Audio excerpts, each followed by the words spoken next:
महायुद्ध के संकट के बीच यूक्रेन के राष्ट्रपति ने जताई हमले की आशंका। फेसबुक पोस्ट के जरिए राष्ट्र के नाम के संबोधन में कहा 16 फरवरी को हो सकता है हमला। यूक्रेन पर हमले की आशंका के बीच राष्ट्रपति व्लादिमीर जेलेंस्की ने कहा हम शांति चाहते हैं लेकिन बातचीत के जरिए। रूस यूक्रेन संकट को लेकर संयुक्त राष्ट्र ने जताई गहरी चिंता। कहा इस तरह के विनाशकारी टकराव की संभावना को नहीं कर सकते स्वीकार। यूक्रेन पर रूस के हमलों की आशंका के बीच अमेरिका का बयान। अमेरिकी विदेश विभाग ने कहा यूक्रेन और रूस के बीच एक राजनयिक रास्ता तलाशने की कोशिश करेंगे जारी। यूक्रेन संकट के बीच G7 राष्ट्रों के वित्त मंत्रियों की रूस को चेतावनी। संयुक्त बयान में कहा रूस की तरफ से किसी भी सैन्य हमले का दिया जाएगा जबरदस्त जवाब। यूक्रेन के खिलाफ रूस के रुख को लेकर सख्ती के मूड में G7 वित्तीय प्रतिबंध लगाने को तैयार। रूसी अर्थव्यवस्था पर पड़ेगा सीधा असर।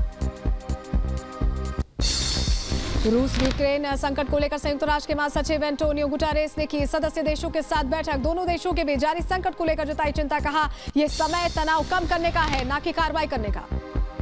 रूस और यूक्रेन के बीच बढ़ते तनाव के बीच अमेरिकी रक्षा मंत्री लॉयड ऑस्टिन करेंगे यूरोपीय देशों का दौरा। बेल्जियम, पोलैंड और लिथुआनिया का दौरा करेंगे। रूस यूक्रेन संकट के बीच ब्रिटेन के प्रधानमंत्री बोरिस जॉनसन ने की अमेरिकी राष्ट्रपति से बात। कूटनीतिक तरीके से हल निकालने पर सहमति। रूस की धमकियों का एकजुटता के साथ सामना करने को तैयार। रूस यूक्रेन के बीच जारी तनाव को लेकर अमेरिका ने जताई चिंता। कहा अगर जंग हुई तो इससे होने वाले नुकसान की कल्पना करना भी मुश्किल होगा।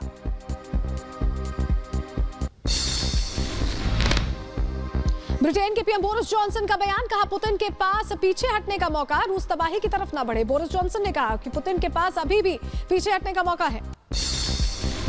अमेरिका ने यूक्रेन से किया साथ देने का वादा। जो बाइडेन ने यूक्रेन के राष्ट्रपति से कहा रूस ने हमला किया तो देंगे करारा जवाब। यूक्रेन और रूस के बढ़ते तनाव के बीच ऑस्ट्रेलिया ने कीव में अपने दूतावास का संचालन किया बंद। सभी राजनयिकों, कर्मचारियों और उनके परिवारों को भी वापस बुलाया। रूस यूक्रेन संकट को लेकर अमेरिकी सेना अलर्ट पर। अमेरिकी विदेश मंत्री एंटनी ब्लिंकन ने अमेरिकी नागरिकों से यूक्रेन छोड़ने को कहा। यूक्रेन के सैनिकों की संख्या में बढ़ोतरी की गई है। सैनिकों की संख्या के साथ ही गोलीबारी और सैन्य उपकरणों में भी वृद्धि हुई।